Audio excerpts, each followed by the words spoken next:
Hey guys, it's Kevin again. This is my review for Crossbones Season 1, Episode 4, Antoinette, and wow, this was by far the best episode of the season. I absolutely loved it. Actually, believe it or not, guys, this episode did not record for me on my DVR, so I ended up watching this episode on FaceTime, which is kind of funny. You know, my friend Caden LaPlante, aka the Kid of Awesome, he let me watch it on FaceTime because it didn't record for me, and he let me watch it, so thank you for letting me watch it. But yeah, that was kind of funny, actually. But I was actually watch this episode, but I paid a lot of attention to this episode, and I absolutely love this episode. I thought it was by far the best episode of the season. Really, really enjoyed it. Love the twist at the end. Oh my god, the show is going to get so much more interesting now, and I'm really looking forward to the rest of the season. So let's just get to this episode. So basically, as we know in the last episode, Selmia had sex with Charles.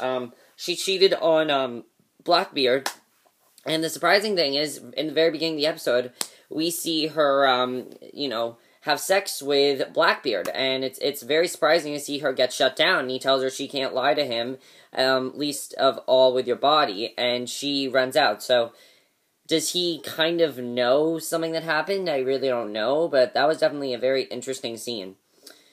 So then in Jamaica, Captain Finnegan meets with Jagger, in the beach duns to arrive the sale of the chronometer. And Jagger proceeds in describing Finnegan and the charges against him and his family in Yorkshire. In other words, Finnegan is busted. Knowing he's surrounded by Finnegan's men, Jagger threatens to split roast his nieces and sister and mom if any harm befalls him on the beach, and leads Finnegan away to talk in a more civilized environment. Now, that was really intense. There, I was like, wow, that's really intense. So then the Commodore is lounging in bed, and he feels someone join him. And he begins to protest. He's wondering if it's possibly Selmia, but it turns out it's his ghost girlfriend jumps on him and screeches in his face. And this whole ghost girlfriend thing is very creepy. I like this sort of, like, ghost girlfriend that this show has right now, because as we know, in the very first episode, Blackbeard said he had all those weird visions, and we never saw them. Well, now we're starting to see them, and I like that we are starting to see them. So I thought that was probably the creepiest beginning of the show so far, but I thought that was definitely very well done. So, Tom then visits, the Commodore, who gives him a book on anatomy as a gift, and he then asks him if he believes in ghosts, and that would be a no, and Commodore doesn't either, and obviously, Commodore doesn't either, but of course, his ghostly girlfriend is really starting to become a nuisance, and Tom then does a test, asking Commodore to blink the light of a candle, which somehow knocks him out, and, Tom starts snooping. So, yeah, that was pretty interesting right there. So, Jagger berates Finnegan, who is now tied to a chair, and his story is about raiding the petrol is a complete fabrication. And the question is, how does Jagger really know? Because he had his initials engraved on the original chronometer, and this is not the original. So, he knows Blackbeard is obviously behind it, and Finnegan better tell him where Blackbeard is, or he will wreak havoc upon him. Now, that's really big, actually, so I think that was definitely very, very big. So, that was definitely a very interesting thing in the episode. I really enjoyed that overall. By the way, when we saw Blackbeard in this episode, very, very weird. He had all these weird visions. I really liked the visuals in this episode. Very, very cool. I thought it was definitely very well done. The visuals in this episode were really cool. I thought that was really awesome. So Lo finds a map of Tom finds a map of Jamaica, and he surmises that the Hellburner that Captain Valentine described before his death is intended for the island. So Blackbeard then stirs, and the question is, does Lo know what's wrong with him? Tom thinks it's from too many blows to the head, but is he actually dying? That's the thing. He could definitely be dying. We don't know, but I'm pretty much thinking that Blackbeard could die in the finale, because I feel like they do that just because I feel like because the whole point of the show, again, is that he was sent there to kill Blackbeard, so I feel like they are going to end the season with Blackbeard dying. So Blackbeard then visits Selmia, who's fully dressed now, and there's a storm brewing, and everyone rounds up, and they say, we sail at dawn. So Tom then visits James, who wants his help in building strength in his broken body, and Tom says, no problem. So then we get a combat by trial. Yes, it's kind of like Game of Thrones, because this Commodore brokers a deal to buy some fighters for his pirate army. Yeah, we get like a nice little trial by combat, which was really cool to watch, and I thought that was really awesome, and I really enjoyed that. So Tom provides James with some water therapy, and then we get a very interesting scene because Rose plots to get her jewel back and rummages through Nena's things. Now, this is very interesting. I'm really interested in seeing where this is going to go. Because Nena catches her, threatens her, but ultimately then lets her go.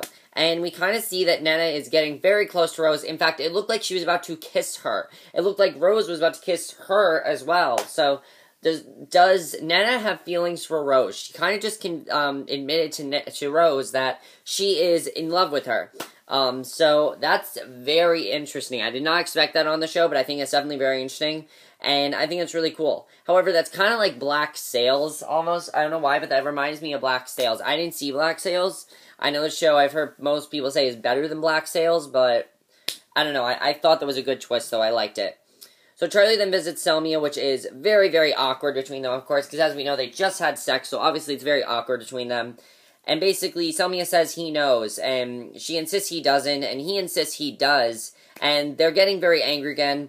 And, of course, she pretty much thinks he doesn't know they had sex, but Charlie is pretty sure that he does. And I'm pretty sure that he does as well. Just the way he was talking to her, I think we could pretty much tell that he knows.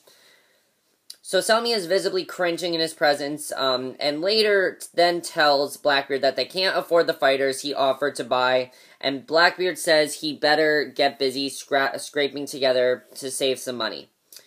So Tom then walks with Kate on the beach, and Kate has very little screen time in this episode, which, honestly is fine, because she did not really need to be in the episode, but this is probably the least amount of screen time she's had all season long.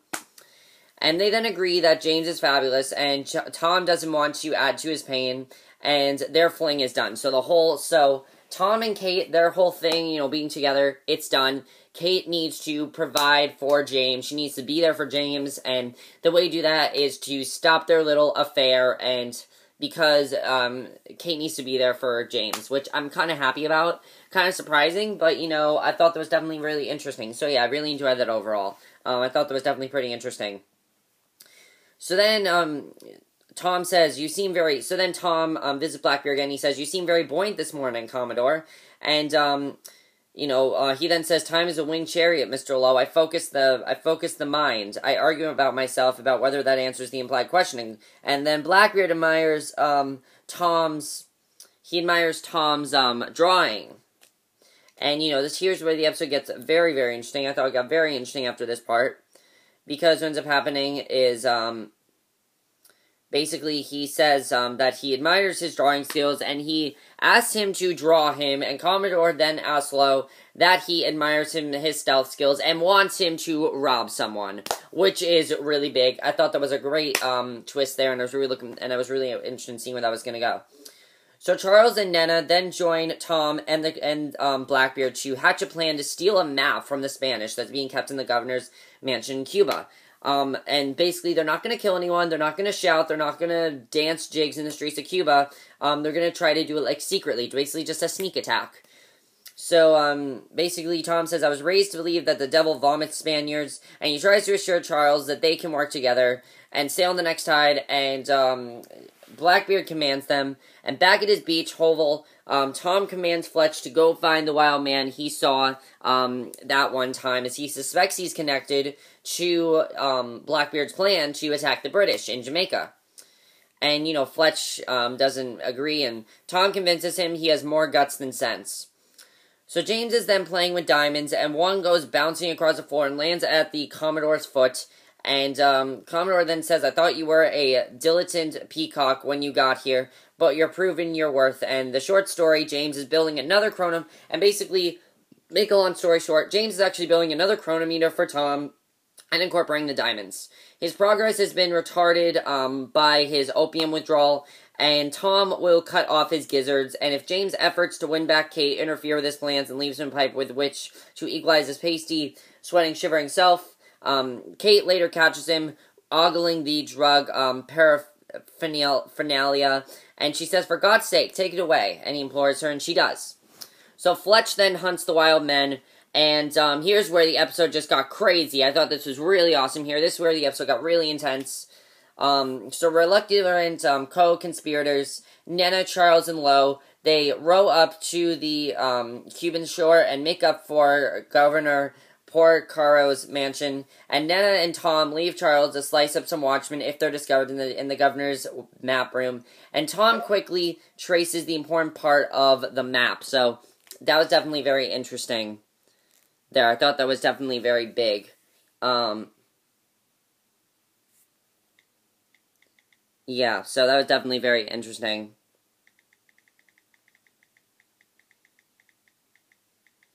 So yeah, that was definitely a very interesting scene, and I thought that was definitely it got really intense after this. It got even more intense after this. Because then what ends up happening is Blackbeard actually ends up receiving a visit from his ghost girlfriend and a small ghost boy, who he embraces lovingly, but confesses isn't actually real. You know, he's imagining this. So Kate then strokes James, who's going through a hard withdrawal, and back on the beach, Charles pulls a knife on Tom, and Nana pulls a sword on Charles. So very, very intense shit going down here. So Jagger stands over Finnegan's displayed eyeball on the ground and on his head. And basically, we don't know if he's sitting there alive and unconscious or dead. He hasn't given any information, and Jagger tells his torturer that they need to get someone who's beyond Blackbeard's reach, and it's apparent he has an exact someone in mind. So Fletch then, quest update, he finds a campground and a cave, and entering the cave, he discovers something we don't get to see, so I don't know what it is that he discovered, but, so Blackbeard goes in a wig disguise, and he offers the new chronometer to Governor, Portocario, who marvels at it, and the governor gives him at least 6 hefty trunks full of gold, but Blackbeard's more interested in the treasure room they've hauled from that brims with loot, and then Blackbeard uses the gold to buy his army, which will be ready in 6 weeks, and Jagger visits the cells, and basically, here's the very end of the episode. I love the end of this episode. That was very, very big. I love the ending. I thought it was great. Basically, Jagger visits the jails, and it turns out the person beyond Blackbeard's reach is the ghostly girlfriend. So that's the person that's after Blackbeard, and it's going to be very interesting to see what happens here. I'm really looking forward to it, so maybe Jagger and the ghostly girlfriend are going to be working together to take down Blackbeard. I don't know, we'll have to see.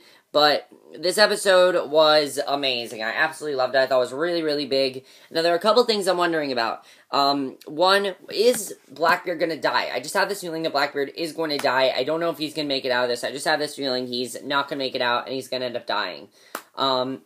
As far as, Fletch goes, what did he see in that cave? We don't know what he saw in that cave, but I'm very interested in seeing what he did see. What's going to happen with the ghostly girlfriend now? As we know, she's alive, so I'll see what happens there. What's going to happen with Kate and James? Is, Kate going to be able to, and James, are they going to reconcile or whatever? We'll have to see what happens there. But that's it, my review. Hope you enjoyed, and I love this episode, as I said. I'll see you guys in my next video, which will be for another classic movie review. By the way, guys, I will be doing a regular movie review also today, because there's a movie I want to see that's actually from this year that I do want to review to you guys. So I'll do a classic movie review, and I'll do a new movie review. So I'll see you guys for that. Okay, bye.